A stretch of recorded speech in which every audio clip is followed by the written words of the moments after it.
Good evening, everyone. It is truly an honor to be a part of this very special evening. We're here to celebrate one of the preeminent scientists of our day, Dr. Aziz Sancar.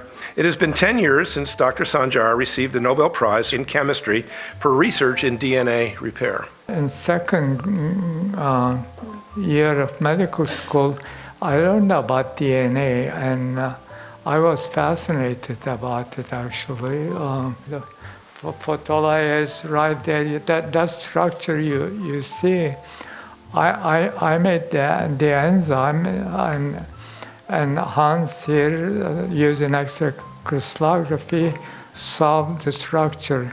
Coming here to UTD, it was a small place.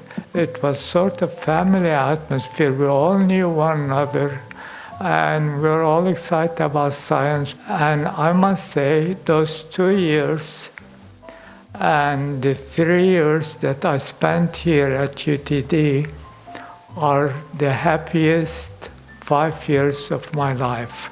We are delighted to display a replica of the Nobel medallion that marks the achievement of our most distinguished alumnus, Dr. Aziz Sancar.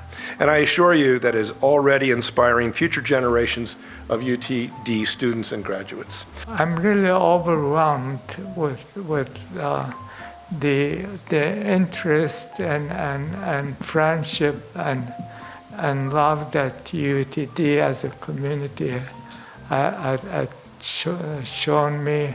And if I talk anymore, I will cry, so I'll stop here. Thank you very much.